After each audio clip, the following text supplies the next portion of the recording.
Yes, it is the Blue Room. It's going to be a very happy episode this week as we're going to speak about an Everton team that very much adhered to the School of Science principles, scoring 3 sublime swashbuckling goals against Crystal Palace at the weekend. I've got Les Roberts and Warren Doyle with me. Warren, I'm still buzzing, mate. I'm still on a high and happy after watching that at the weekend. It was one of the most enjoyable, stress-free days at Goodison Park I've had for a long, long time. It was great, wasn't it? It was good to see an Everton team play like that and perform like that. And probably, I know it's been said over the last couple of days, probably a performance we haven't seen at Goodison in terms of how comfortable it was and how enjoyable it was for a number of years now. So it was very welcoming and it was very enjoyable to be there and to witness it and to see an Everton team growing in confidence as the game went on. Yeah. Les, have you the same, mate? Have you been upbeat all week? Not cranky of anything around the house, you know? It was just a lovely surprise, wasn't it? You know, I thought we were going to go there, and I don't know. I suppose the spectre of Palace in the cup last season, large as Loom, Loom's large. Been a long day, man. We've got our title already, at least. So there you go. Yeah, I'd like to get that sorted early doors.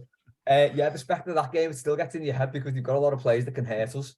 Or they certainly could hurt us last season, but they just didn't lay a glove on us. It was like, from minute one, we took control of the game. I think it was probably about 10 minutes, start of the second half, which, as you would expect, most teams sort of, if they played that badly in the first half, they generally come out and do a bit better second half. It lasted about 10 minutes and we were totally in control. Actually, I think Saturday was possibly one of the most perfect days I've ever had. So we played at 9:30 and won 5-2. Joe's team played at 11:30 and won 3-1. Big Red got beat 1-0. Toffees won 3-0, and then I went to see Nick Ellis after going to Denby Castle after the game. Went to see Nick Ellis and Hoylake. What a day! Absolutely perfect. And Everton women won as well, 1-0. You know, just to cap it all off. Ridiculous. Absolutely brilliant. We will get into individual performance and stuff later on in the show, and we will of course speak about what's coming up this weekend. A very interesting game against a Fulham team that is currently headed up by our former manager. But I just wanted to get both of your thoughts really on it was like the overriding nature of the performance and what you think we actually saw there. And I'll come back to you first on this one, Les, because I think there's Frank Lampard, since he's been at Everton, I don't really think you could say he's nailed down a style. It has been all over the board, hasn't it, in terms of when he first came in, that infamous night at Tottenham where we went to North London and said to Harry Kane and Son, go ahead, have all the space in behind you want, lads, and we got absolutely levered, and then that sort of felt like the sea change for a shift into a setup where we're going to battle and scrap and try and stay up that way instead of playing ourselves out of it. Start of this season, it's been sort of neither here nor there in regards to both of those styles. I feel like it's sort of been in between, and then at the weekend we went back to what Lampard was trying to do when he first came into the club. So, do you think that what we saw at the weekend, is that going to be the blueprint now? Is it going to be centre-back splitting, playing out from the back, or do you think we are still going to be a team that can be quite versatile, and when the time comes and the need is there for us to lash it long, we are going to lash it long? Yeah, I'm not under any illusions really that we've turned the corner and we're going to be the Blue Brazilians for the rest of the season. I think it's, as you say, last season it was a case of needs. Musty came in, and just to go back to that Palace game, that seemed to be a bit of a watershed, wasn't it? It was like these players just are not up for this at all, because they had the habit of just capitulating last season. So it feels like a totally different team this season, just with the people we brought in at the back. He's got the 2 lads who he can trust to throw the bodies on the line, get stuck in, get involved in any aggro if it kicks off, and they're also both good on the ball. So he's got those 2 who he can trust in that regard. Midfield's completely different. For most part last season, we didn't have a functioning midfield. We now have got one. That makes a huge difference. Again, it's just the final third that it's not quite clicked at points this season, but it did on Saturday. I think that was, I don't want to do our performance down, but Palace led us. Palace were dreadful. I've got a mate who supports Palace, and he texted me asking how the game went, because he was on holiday. He went away on holiday. And he go, were we bad or were you good? And it was definitely a case of both. Really, it was just one of those days where we've seen it loads ourselves, and Everton do not turn up. The opposition do, and we get walloped. It was like that, but it worked in our favour because we turned up and they never. So I think it's going to be very much a sort of take each game as it comes, to coin that particular cliche. But yeah, I think the good thing is now they kind of set a standard to show what they can do. But I think the other teams kind of got to be prepared to let us. I don't think we're quite at the level yet where we can impose that on everyone. I think it's going to be, take each game as it comes. Just quickly looking ahead to Fulham, it's going to be a tricky one. But again, I don't see why we can't impose ourselves on that game. I know we'll talk about that later, but I think we have got a good opportunity in these next few games to sort of take the game to the opposition teams. And if we have to sit back, we know we can do that because we ground out those draws at the start of the season. That was the pleasing thing at the start of the season, that we weren't losing those games where ordinarily, and especially last season, we probably would have done. We've slowly built up momentum, and we can show we can do different stuff now, which is very refreshing, I think. Yeah, I mean, with the league's so tight, if we don't draw all those games or some of those games, we are right down there, aren't we? I suppose that's the value in them. But I suppose, Warren, as well, when you are a team that's sort of where we are, there is a lot of talk about style and identity. And funnily enough, the fella who managed us, who were playing at the weekend, Marco Silva, he very much did have that, didn't he? It was high pressing. He wanted his team to play a particular way, and whatever you could say about him, it felt like he always knew how his sides were going to play. But is this just, to go back to what Les said there, is this just a case of we are a team that is hopefully going to be in mid-table this season? We're going to play about the same amount of teams that are better than us, that are worse than us.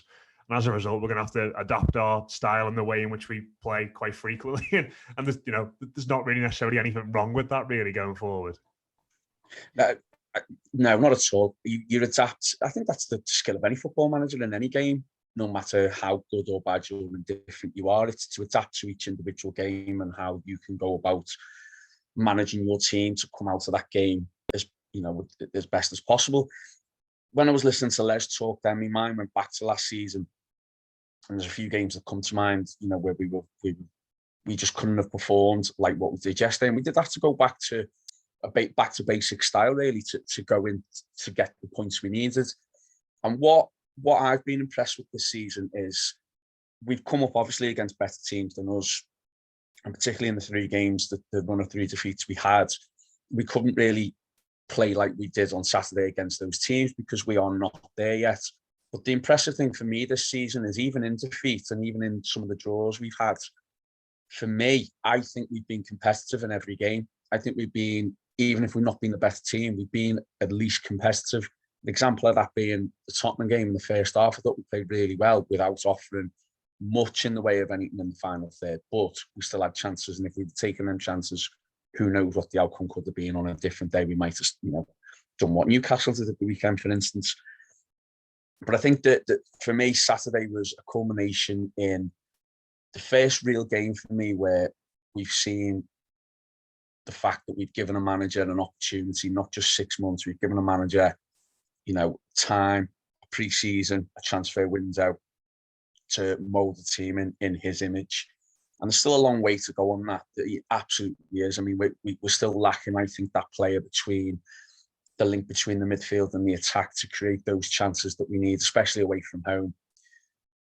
But could you envisage that performance and that result? I know we had the Leeds game last year, but they were on a similar run and a similar team to us last year. But could you envisage that performance last season and that result? No way. It just was never happening. So for us to go from where we were last year to put on a performance like that, for me, is hugely encouraging. And we are going to go on, or we are going to have weekends where we struggle or we're not going to be as good. But I can't think of a game this season where they haven't given us 100% or they haven't been competitive. And if you'd have asked me for that last season, going into this season, what would you most want? I would have absolutely bit your hand off for a competitive Everton side in this league that can beat teams, like you said there, Matt, teams who are no worse than us, but are no better than us, and to get results. And that's what we seem to be doing. That's what I hope we can continue to do. And I think Palace is evidence that we can do that as the season goes on. Yeah, I just want to pick up on a couple of things there that I think is dead important for everyone to keep in mind. First off, you, Matt, saying we'll finish mid-table. That's got to be where we're aiming. I know it'd be nice to get into Europe, but Christ, just get 12th, something like that. Incremental steps. Let's not get ahead of ourselves. So just temper our expectations there. And Warren's saying that we've been competitive in every game. Now, I know Man United was very disappointing. Tottenham was to a degree, but we were in the game. I honestly thought we'd get walloped about 4-0 and that, because that's usually how it goes down there. But, you know, we were pretty much in the game until they scored, until that penalty, and then we're chasing it, and then they get the second. Newcastle, I don't want to talk about expected losses, but it's another one of them. Look at those 3 games. You know, they're not the games that are going to really define our season. We just need to be dead predictable. Beat Southampton like we have done, beat West Ham like we have done, beat Palace like we have done, maybe get a point at Fulham like we got a point against Liverpool, pick up those points away, like at Brentford, points like that, pick up those points away at the clubs who are going to be in and around us, maybe nick a point or 2 off those teams in the top 6. It's very depressingly Moyes, but that's all you need to be any good in this division, and not without trouble in the top, because we're not going to be there. To be any sort of reasonable team in this division, you just got to beat the fodder from like the other 14, haven't you? The teams in and around you, and that's where we pick up points, and that's what we've done since West Ham. You know, we've got 3 wins there from 3 teams we should be beating, and we have done. So I think it's going quite well at the minute, I think, and that's where we are, and that's just got to be our expectations, I think. Yeah, and if you beat teams that are around you and below you at Goodison and you score, you know, listen, every time we play a team, in the other 14, as you put it there, Les, we're not going to win 2 or 3-0 every time they come to Goodison Park. But if you do play like that and you have 4, 5, 6 of them a season, then, you know, we've all just done it there. We look back on those 3 results we've just had before that game, and as much as I was fuming after Newcastle and fuming after United in particular, now all of a sudden you can look at those and take a bit more positive things from each of them, can't you? And say, well, yeah, we were actually competitive. We were only a goal away from getting a result in each of those games. But I mean, whatever Saturday was and whatever it means going forward, it was a great performance, and it was capped off by 3 very different but equally wonderful goals. It's difficult to know where to start, really, Warren, because there's so many talking points, so many standouts. But I think I want to go straight to our number 9, the player that has been, you know, absent from the majority of the season, the player who I imagine if he was fully fit for the last 18 months, we potentially wouldn't have had that brush of relegation last season and probably be a bit higher up this year. And that's Dominic Calvert-Lewin. And Dominic Calvert-Lewin as well, I have to say, scoring a very un-Dominic Calvert-Lewin goal. And in a team that's maybe not got the creativity as it has in the past when he was at his best, to see him carving out chances for himself, I imagine would have been hugely encouraging for Frank Lampard. Yeah, he looked like he enjoyed it. It looked like it wasn't a struggle for him on Saturday. And he looked like he enjoyed the hard work, and he looked like he was up for the battle. He looked like he was up for the contest. And perhaps we haven't seen that as much. A lot down to injury, of course, but we haven't seen that as much probably in games that he's been involved in. Because it must have been difficult for him to have the setbacks he's had to get so close to being fit. And probably in the back of his mind as well, he's probably thought, do you know what, I was an England international and I was very much in that squad. And now, you know, if he'd been fit, I think he would have been a shoo-in for that squad going to the World Cup at Christmas time. So he's had a lot to go through, but it was just really nice to see an Everton striker competing, battling, scrapping, but also technically really good. I thought he had a really good game on Saturday. I thought his hold-up play in particular was good. His link-up play was very good. And he offers us something that we probably missed at the start of this season is, yes, we've got that out ball and that target ball, but I think he's more than that. I think he is more of a link player than we give him credit for, you know, linking that midfield and attack together. And that was summarised as well by the first goal. I mean, he did brilliantly to win the ball back in the Crystal Palace, ran by their area. And obviously Alex Iwobi does brilliant as he has done all season. But for him to have the confidence and to, you know, what was it? To make the defender look like he ran into a patio door the way he did that. That was credit Marco O'Brien for that one. Yeah, credit Marco O'Brien definitely for that comment. But it was proper centre forward play. It was aggressive. It was it was a great position he got himself into. He won the ball back for us. Everything you want to see in a number 9 and everything you want to see out of an Everton player. So credit to him. Now his challenge is now, can he maintain this and can he stay fit? Because if he stays fit, it gives us a good run of games from now, you know, even towards the end of the season, then we are going to have a very decent season with a very capable striker. Yeah, just one other moment, which other than obviously the goal, Les, that I thought was really good was that and I haven't seen this back since, yeah, and it was closer to your end, so you'll probably be able to tell me a bit more about it. But I think when Dom has played, certainly since he came back at the start of last year, he's always looked to me a little bit like someone who's maybe not quite as willing to fling himself into tackles, and maybe he's a little bit wary about his body breaking down again.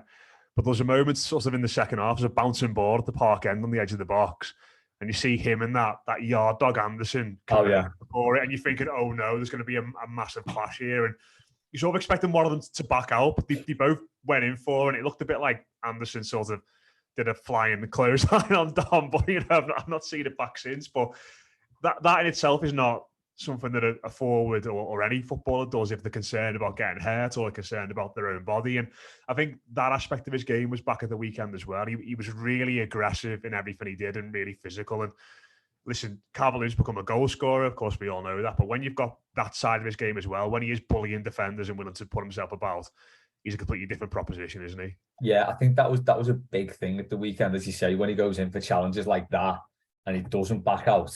It's like, okay, his head's in the right place. You know, if his body breaks down, that's another matter, but at least he's going in for stuff like that. And I think it shows how much of a hard time he gave the two of that back four, the fact that they were flying and something like that. There was one on the halfway line as well, where he got absolutely clattered just before Gordon got taken out by Zaha. So you can see if defenders are doing that to him, sort of out of necessity, because he's really doing their heads in, because he's bullying them, it's a good sign, isn't it? We've not seen that for a long time. I know he was out most of last season, but even sort of under Ancelotti, he became a different player, didn't he? Where he was that sort of 6-yard box player and kind of didn't do as much of that bullying. I think if he can do both now, you know, and he can stay fit, that's the big thing, isn't it? You know, he could become one of those 1 in 3 players where he's just not fit, but hopefully he'll stay fit, you know, and he'll get back to his best where he can bully defenders like that, because it's a huge asset. And, you know, if you've got that to aim for up front, you're doing well. You get players around him like we did at the weekend. He didn't look isolated. He was coming back quite a lot as well, looking for the ball, but he didn't look isolated. It was just a really good team performance, wasn't it? And everyone backed him up and sort of played off and played to his strengths. And you could tell that he enjoyed it. But yeah, to give those two defenders, because they were big lads that are centre halves, to give them a torrid time and to have the confidence to do things like that little dink round for the goal. You know, that was an outrageous bit of skill, that. It doesn't, you know, it's the sort of thing they do on the training ground to like take the piss out of each other. To do that in a match in the first 20 minutes. Yeah, 13 minutes it was, yeah. Yeah, you know, to do that so early on in a match, it just really good to see. So hopefully, you know, his confidence is back up. Just get Tom Davies back on the side now and I'll be dead happy. Yeah, there we go. But I mean, he has got that technique. You know, you both sort of mentioned there, he's a good footballer. You know, you've seen him bring the ball down in tight situations and spin off defenders and bring other people into play like 30 yards from goal. But you don't really see him often in the area, do you, where he's doing stuff like that at the weekend, where he's just knocking it past and having a shot. But listen, if you can get more from that from him, then he is going to be dead hard to contain. And the other player that I wanted to single out to me, we could talk about Alex Iwobi all day. We have done all season. McNeil, Garner and Onana, fantastic, two centre-backs. But Warren, Seamus Coleman, we were all quite worried when he came back into the side. I was very worried after the United game, thinking, oh no, there's a lad who looks like he's quite leggy now. But I thought he looked sharp at the weekend. I thought he was in the battle, wasn't he? He was getting in everybody's faces. And of course, he just had Wilfred Zaha off like he has done time after time down the years, to the point where Zaha's diving, trying to get penalties, elbowing Anthony Gordon in the head and causing a ruckus, which somehow Everton have been charged for today, I saw as well, there for not controlling the players. But yeah, rolled back the years, didn't he? And listen, Nathan Patterson's potentially back this weekend. I don't know what Lampard does there, but if Coleman's dropped in every now and then between now and the end of the season, then I think he's shown he can still do a fairly decent job, if not an excellent job, like he did at the weekend. He was fantastic away at Southampton as well. He was our best player that day for me as well. You know, people talk about his age and his longevity, and I think what's gone against him in the last few years is we haven't had someone to bring in when he hasn't been playing well. And you can see there's a freshness about him because he knows he's not the one who's relied on. And I think if he's honest with himself, he knows he can't do the 30, 40 games a season anymore. But if we can get 20, 25 games out of him and he can perform like that, he can go on for another season if he can play like that. And I thought, again, yeah, he was outstanding. I heard you on post-match on Saturday say about how Zaha just didn't get a sniff. And I think He's a tricky player, Zaha. I mean, this is a fella who's gone to City away in the past few years and dominated them and got wins for Palace away from home against, some of the top teams. So he's no slouch, and he's a good, skillful pro in himself. And James Coleman's just down the years has absolutely had them in his pocket. So it was brilliant to see. For me, going on to talk about, Nathan Patterson coming back.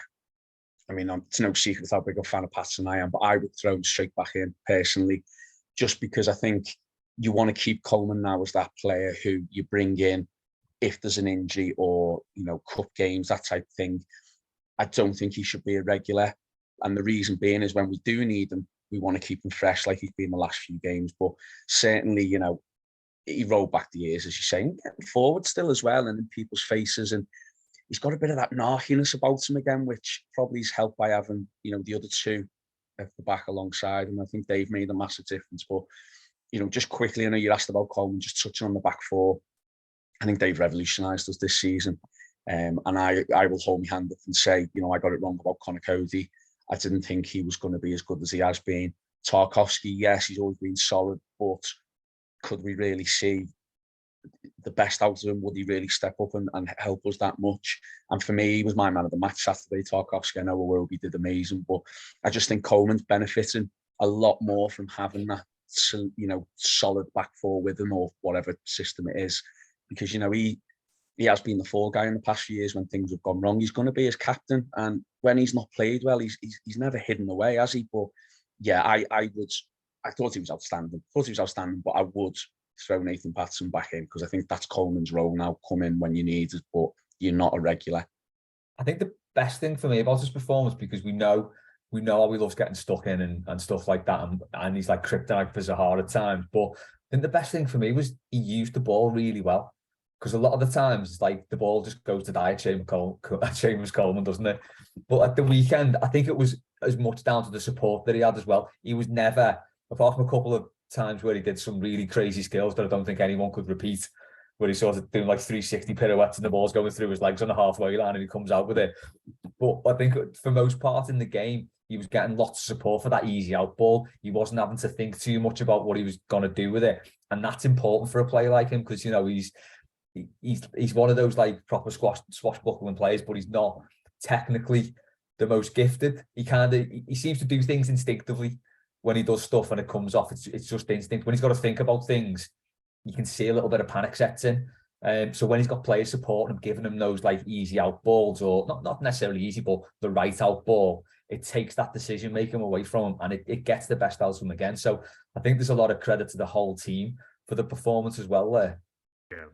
I think I imagine Zaha must be so annoyed by him because you must look at him and think, you're not that strong, you're not physically big, you're not that quick, you're not really skillful, you're 34. You must go into every game against Coleman in recent years thinking, I'm gonna roast you everywhere. Because like it shouldn't be a contest, should it? Yeah, you put them together on FIFA, it'll be, you know what I mean? It's like Zaha, like all the 10 out of 10 skill and all these abilities, and Coleman's like really slow and stuff like that. You'd be able to just breeze right past him, but every game he just sort of seems to find a way. And I think I was thinking about this in that game at the weekend because there's that mad moment in the first half. I don't know if either of you lads thought this, where we got a free kick right on the spot where Carvalho scored against Palace to make it 3-2 back in May. And I was thinking about that, and I think one of the things about that night that goes forgotten is that Coleman wins that free kick by taking the ball off Zaha and just being more determined and more desperate and just being horrible to get off the ball. And Zaha drags him down and we get the free kick and obviously we score from it. And it just sort of, I think that what happened in May sort of epitomised his performance at the weekend quite a lot as well. I think he's just more determined and it probably goes a bit underrated in regards to how intelligent a defender he's become later in his career. So I was absolutely made up for him in that sense as well. And yeah, it was marvellous. And listen, we've got to talk about the third goal on that flick, lads, haven't we, as well? I mean, Warren, Alex Iwobi, it's just ridiculous now, isn't it? To mention FIFA there, that was like, FIFA sort of goal, wasn't it? And the mad thing about it for me was that as soon as Dwight McNeil played it to him and he makes that run off to the left, you can see in your head what's going to happen a couple of seconds later. And Listen, I said on post-match, I don't think it was his best all-round game of the season, which is mad to say when he's come away with 2 assists. But I think to try that and execute it is just a measure of the confidence that the lads play with at the moment, isn't it? It is, and I urge you lads to talk about what was the best goal. And I know each individual goal, everyone was disagreeing because one person thought the first goal was the best, someone else said the second goal. For me, the third goal edged it. I think if Michalenko would have scored the second and it not been saved, I think that would have been obviously a brilliant goal because it was such a good team goal. It goes up there like Larissa, that one, doesn't it? The second one. Yeah. It would have been an absolute, lovely move to cap off. And again, going back to what I said earlier, could you imagine us playing football like that last season? Not a chance. But for me, the third goal was the best, just because you've got a player there in McNeil who, let's have it right, hasn't had the best of starts. I don't think it's all his fault. I think he's still settling in. But to have it, I think it showed the confidence inside. And I think it showed when you tune up, you can try something and you can do it without that fear. But for him to take on the players he did, and I don't think Palace defended it well at all. He let him sort of run through, but he's still got to dribble it past them. And for all I'm a fan of Gordon and Gray, I don't think they've been our best players in the last few weeks, and I haven't seen them. I almost want them to take on players more because I think they've got the ability to do that. So it was nice for Gray to come on and see him use a bit of skill to dribble into the box. And it was a lovely pass. I mean, it was a great pass, but then Iwobi gets it. And like you said, Matt, you knew straight away. You could see it before it happened. But I think Everton in the past few years, we've not been great in the final third and we've not done that final pass well. And I think he could have been forgiven Iwobi for trying to get on the score sheet himself, but such is his confidence at the minute as well and the way he's performing. It was absolutely class. And, I heard people saying about it reminds them of Guti for Real Madrid when he did it all those years ago. And it was sorry to be cheesy and corny. It was football from the School of Science, and it was a joy to watch. And it just capped off what was an absolutely fantastic afternoon for us. And I think that third goal for me personally is going to have to be something special this season for that to not win Everton's goal of the season. It's a proper five-a-side goal, wasn't it? Yeah, it was actually. Yeah, I think with McNeil's an interesting one. I think he probably needs a run, doesn't he, on the left? Not like don't switch him out to the right and stuff. Just keep him on the left hand side. Is that what he plays on the left, isn't it? Yeah, like that little run he did for that goal. Like it was almost like, oh, that's why I thought you were good at Burnley. I remember you doing things like that on the left wing. Just sort of, and like. It was mad to say because he sort of looked quick all of a sudden, didn't it? Like he took 4 or 5 steps. I was like, oh, he's quite quick with the ball at his feet when he gets going. But we haven't seen that anywhere near enough because he's been just cutting in all the time, hasn't he? Yeah, I can see why managers will play Gray or Gordon over him because they've got that sort of explosive part of the game, haven't they, where they can kind of make something from nothing. And I think he doesn't seem to be that sort of player, but I think he probably deserves a run just to see what he can do. If he can do that, it's because a lot of the time it's about getting into the box, isn't it? And you sort of like when Gordon and Gray get the ball, you're saying just get into the box and see what happens. And if he can make runs like that and get into the box, it causes defenders no end of trouble because something's going to happen. You've got to get the tackle just right, or he's going to skip past them, or he'll get the foul. So I would like to see him given a run of games now because that's two decent goals he scored there for us. 2 goal of the season contenders probably, aren't they? They have been 2 belters, but just quickly on the second goal as well. I was shouting like when it was getting passed across the box, just get rid. It was doing my head in, and then suddenly it got to Coleman. He plays that pass to Iwobi, I think, and then the game just opens up. It's like, okay, all right, you can have that. Yeah. It was John Stones vibes, wasn't it? When they were knocking it about in the box. Yeah, it was. It really was. My dad got properly shouted down after that. So I think we did it again, like after we'd scored, and he said exactly the same. Like, oh, stop messing around with it. And someone behind us went, "That's how we just scored, didn't we?" And he was like, very, very sheepishly said to me, like, "Oh yeah, fair enough." So yeah, poor Colin Jones was shushed, but yeah, I was the same there. So I think my exact words at the time were, "What's the point in having Calvert-Lewin? We're going to do this." Frank Lampard knows more about footy than all of us. We would have thought.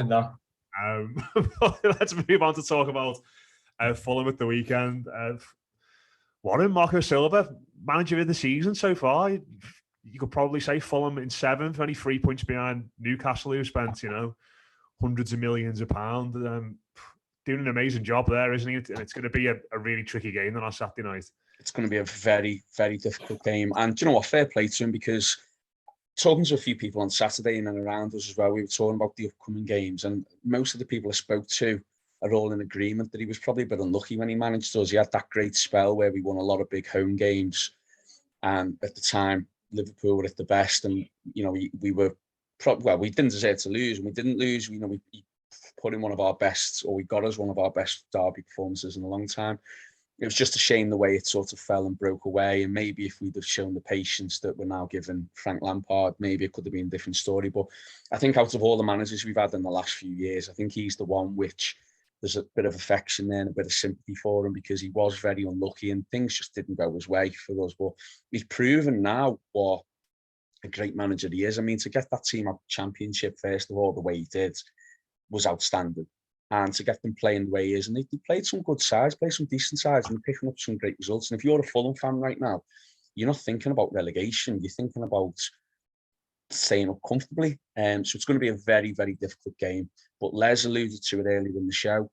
This is a game where it is going to be tough, but you feel like if we can put on a similar performance or go in there with a bit of a spring in our step, we can get something down there. So we'll have to wait and see. We'll have to hope. But I think certainly, the way we are and where we are as a club at the moment, a point isn't the worst result down there. And it goes, we were talking about earlier as well about how last season we didn't get these points, these draws that maybe we need. And if we'd have got 4 or 5 draws, we would have been comfortable in the end staying up. But it went to the second to last game of the season. So if we get a point out of this, for me, it's just another decent result on the journey to where we want to get to. And I think that's what you want to do. I think you want to ultimately try and pick up a point on the roads and win your home games. And if you can do that, you're generally okay. So as much as you'd love to, say Everton should be going down to Fulham and winning, I think a point would be a brilliant result. And I think that he has got them playing. Marco Silva, absolutely brilliant. I've watched them a couple of times, and I think they've gone under the radar a little bit as well. I think they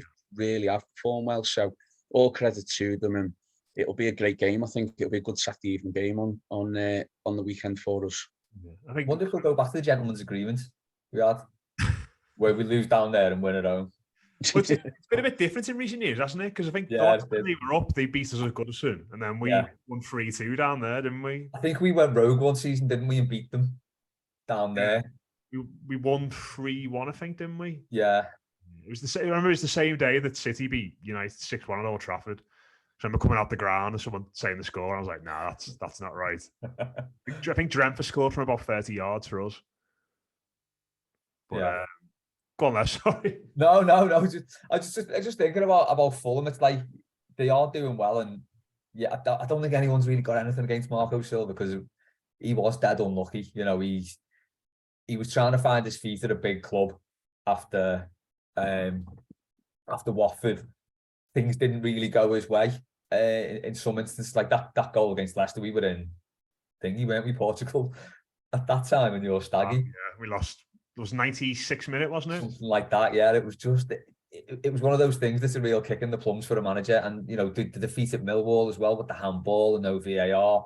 A lot of things did conspire against him. You can't. The Origi thing as well happened, didn't it? Yeah. That was it. Yeah, ridiculous things like that. And you kind of think, I said it earlier in the season, it was Machini's biggest bottle job, that after chasing him for so long and saying, "That's me man," he should have backed him more, I think. At the time, I wasn't particularly thinking that, because it was like we dropped into the bottom 3, and it was, December, was it? Yeah, so Ferguson's first game was the Chelsea one, wasn't it? And it was getting a bit close, and I think everyone's bottle went a bit, but I think that's where the chairman the owner, that's where he's got to be the bigger person and back the manager, and he didn't really, which was quite unfair. But it's good to see he's doing well at Fulham, but just looking at their results, I don't really think we should have anything to worry about too much. West Ham beat them 3-1, they drew 2-2 with Fulham, 3-2, they won 3-2 against Forest, beat 2-1 at Arsenal, beat 2-1 against Tottenham. So they won't beat Brighton 2-1. All the games have been close, apart from Villa, obviously, but there was other factors at play in that game, I think.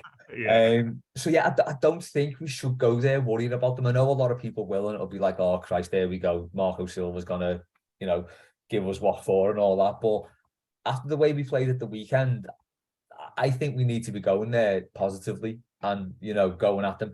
Big part of their thing this season is that it's finally clicked in the Premier League for Mitrovic, hasn't it?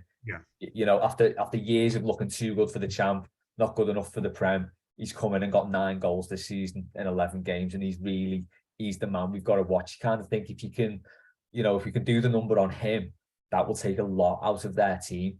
And the game plan we've got, that's the thing, isn't it? Nullify him, hit them on the break. I think that's the thing we probably need to do there. Yeah, it's mad, isn't it? Because I think what think's made them do such a good job. Obviously, I think they spent money on that midfielder, Palhinha, didn't they? He looks like a really good player. But like you go through their side, and it's not too dissimilar, is it, to the ones that have been up and knocking around in the past? And like you said, Mitrovic has finally caught on in the Premier League. I think he scored a record amount of goals, didn't he, last season? And the champ as well.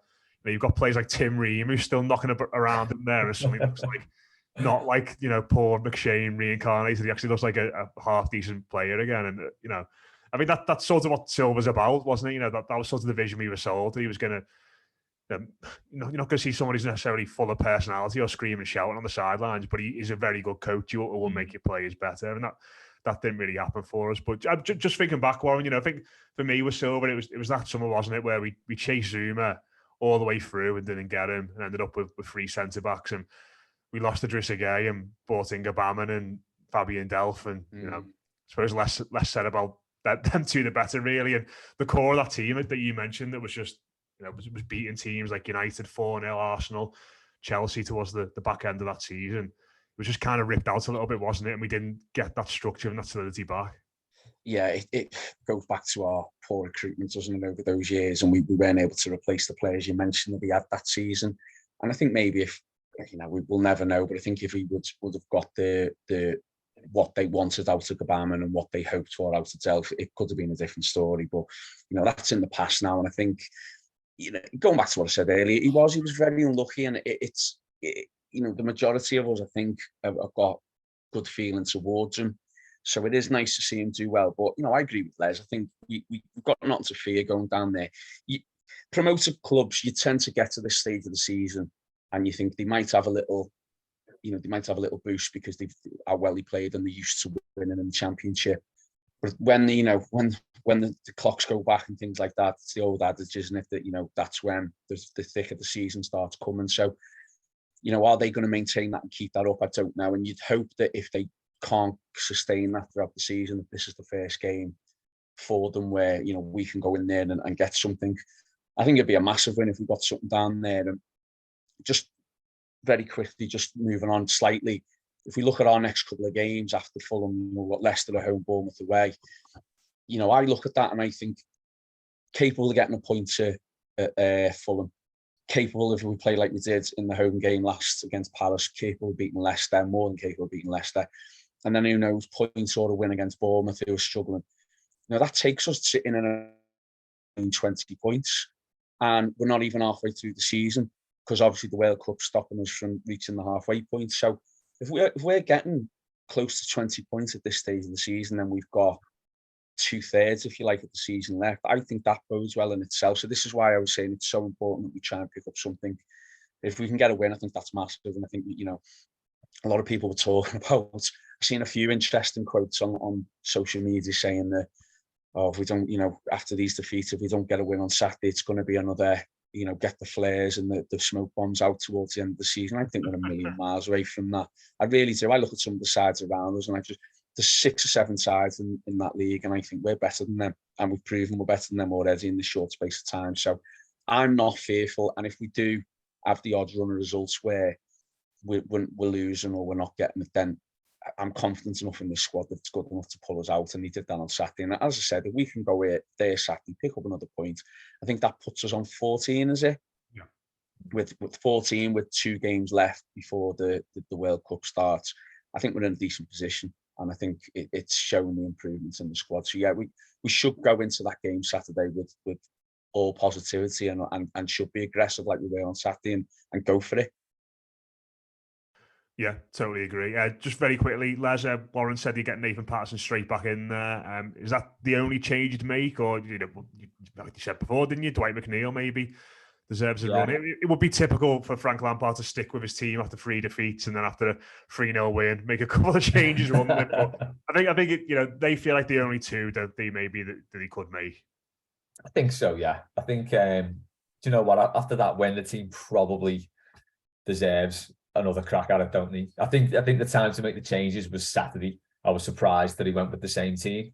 That was the time to make the changes. I think when they just won 3-0, you either go with the team that started or go with the team that finished the game for me. So yeah, I think they are the only two changes I probably would make. I probably will bring Patterson in if he's fit. And yeah, I'd give McNeil a go, I think. See what he can do. I was just quickly looking at Marco Silva. I always forget the chronology of these Everton managers during Mashiri. And he came in after Koeman and Allardyce. So he was like a peak basket case Everton there. So and he still had a 40% win ratio. Yeah. In all that. But yeah, I think as Warren said, I don't think we should go into this game worrying too much. I think we should go in and try and impose ourselves on the game. Look out for Mitrovic, of course, and you've got that other lad, haven't he? Cordova Reed, who I think caused us problems last season, didn't he? Or the last time he played against us. He scored 3-2, which we beat them down there, yeah. Yeah, so there's a couple of players we've got to look out for, but yeah, just do our thing down there. FC Sexy's back. FC Sexy is back, indeed. Yeah, I just remember Silva on the sidelines at Anfield in his last game, and I think we all knew going into that game that he was going to be sacked and feeling dead sorry for him. It was like, God, you should have sacked him before this. That was horrible, that wasn't it? I'd forgotten about that. It was like every attack. Yeah, I can't remember what the game was before that, but I remember after that it was like obvious he was going to be gone, and it was like, right, you're going to put him through this nonetheless. Yeah, that was horrible. Got beat 5-2. Big Sidibe got dragged off after 20 minutes. Oh God. One of many bad nights we've had to stand down there. But yeah, I fancy us on Saturday. What we saying? We're going to go down there and win, Les? Yes. So it's a 2-0. 2-0. Warren? Yeah. I just think score draw. I just think that the evolution of this Everton team isn't quite at a point where we're good enough to expect to go down to a team on the up or a team in form and get the 3 points. But listen, if we can play like we did on Saturday, and that's going to be hard to replicate as well. We can't expect that every week. But if we can put some sort of performance in, and look, we've got options on the bench now. We've got players who we can bring on to change and adapt. Then, of course, we're more than capable of winning. But I would take a score draw, and I think it will be a score draw. There we go. Yeah, I tend to agree. Yeah, but I think a positive result nonetheless. Why not? Let's keep the field goal factor going. Like Les said, FC Sexy is well and truly back. We will, of course, be building up to that game here on the Blue Room throughout the week, over on the Blue Room Extra as well. If you want to join us, get a bit more content, it's patreon.com/the Blue Room Extra. Weekend preview will be coming up on there tomorrow as we'll keep talking. Rob and Mo's doing a kickabout as well on Thursday, so that should be out on your usual feeds later on in the week as well. So plenty to get stuck into ahead of the weekend. The Blues are boss, scoring great goals. Everyone wants to talk about them. It's been dead easy all week. So take care. Up the toppies, and we'll speak to you again soon here on the Blue Room.